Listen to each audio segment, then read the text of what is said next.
Today we're going to be looking at how to go about buying a motherboard and a processor. So there are different needs for people, and you need to buy the right set for that kind of need. So if you want to build an STPC, you need to buy a particular kind of motherboard and a particular kind of processor, and that also depends on your budget. So if you go to the market, there are plenty of motherboards right there. So you might have literally 100 or 150 motherboards at any given point in the market. So you need to choose the right one. There are different kinds of motherboard obviously, and there are different kinds of architectures for different kinds of processors. So the two big companies, and the only companies that make processors for desktops are AMD and Intel. So when you look at them, there's really not much of a difference between an AMD and an Intel processor, right? But again, then there are different price ranges for all of these processors, and the sockets are different. So you can't go and buy an Intel motherboard and use an AMD processor on it.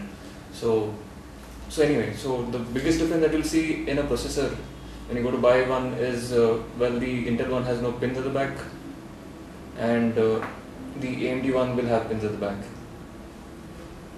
Now, Intel has been using the LGA775 socket so far, and AMD has been using the AM2 Plus, and now the AM3 processors.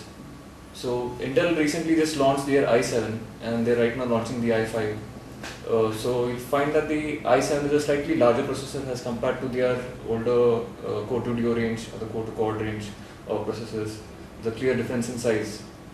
AMD has stuck to the AM2 format, and they've moved on to AM3 with a slight difference, but they're mostly backward compliant, so that's not much of an issue. So anyway, we'll look at a few boards. So let's start off with this particular board. This is the Asus M4A785TD. This is a motherboard based on the AMD 785 chipset, and this is a chipset which was previously called 780G.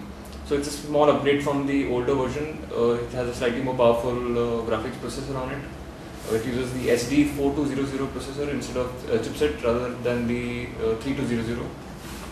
So we'll quickly look at what you get in a motherboard box, and what you should look for when you buy one. The standards are always there. So you have your PATA cables, data SATA cable, and the back panel for the motherboard. You get your manuals, your installation list, and so on, but that's not so important right now.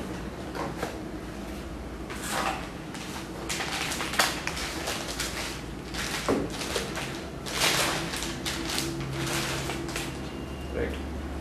So what we see here is well, the socket for the AMD processor. The Intel processor also, the socket looks the same more or less. But what you need to look for when you buy a board is the connectivity options. Okay, the slots that you normally find on a motherboard are the PCI Express slots. This is the standard. You'll find this on every single motherboard. This is the PCI Express X16 slot. You'll also find a smaller version of the slot called the X1 slot, and you'll find slightly larger version on some boards in the X4 slot. They are backward compliant, so you can actually plug in one of these X1 cards into an X16 slot without any problems. You also find the older PCI slots. These are used for older sound cards and LAN cards, so in case you have any older sound cards, you can plug those in here. Usually you'll find just a few of these. You'll find one or maybe two of these. Most of the motherboards today come with PCI Express X16, X4 and X1 slots only. The moment you have more than one single PCI Express X16 slot, you can plug in two or more graphic cards onto their motherboard and also use them in Crossfire in case of AMD boards, or in NVIDIA boards you can do a SLI with them. Anyway, so NVIDIA and AMD and Intel, these come into the picture. So motherboards are the main structure, or the main chipset that's used on these motherboards is made by companies such as AMD, NVIDIA, Intel mainly. Huawei used to make them a long time back, but these days it's just these three. So you have the chipset. So this particular board uses the AMD 785 chipset. So you'll find NVIDIA boards also for the AMD platform. You'll find the GeForce 8200, 8300. For the Intel, you'll find the GeForce 9300 series, and also the 780 series from NVIDIA, and 790s and so on. So anyway, so the other thing to look at is what kind of RAM your motherboards use. So you have the DDR2 RAM and the DDR3 RAM.